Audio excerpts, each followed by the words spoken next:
Searching for the Truth with Liberty Aid Academy. So, what is a 508c1A?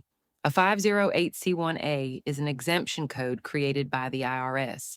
Unbeknownst to most people today, Section 508c1A was specifically added to the Internal Revenue Code to protect the First Amendment rights of churches and other qualified religious organizations and reflects the constitutional principle of separation of church and state, granting these organizations freedom from undue government oversight and ensuring their operations remain private and mission focused.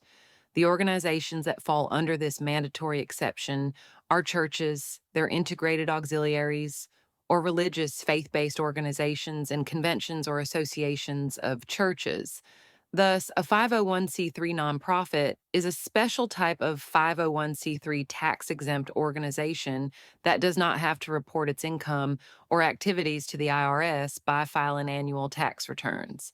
The exemption code enjoys a mandatory exception from all the restrictions a 501c3 has, including free speech restrictions, IRS reporting requirements, rules, and regulations from the IRS.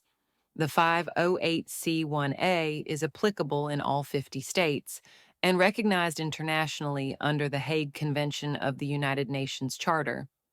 Since its inception in 1954 with the Johnson Amendment, the 501c3 has been promoted and advertised by many as the only option to organizing a religious or not for profit organization. This is fatally incorrect.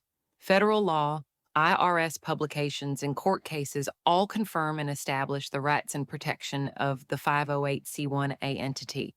The McCaig Mastery Trust is a convention, but can also be ran as other types of religious organizations and can also be used for a business. Like many things in life, there is more than one way to form a faith based organization, just like there is more than one way to form a business. Visit us to learn more at libertyaidacademy.org. Have a blessed day.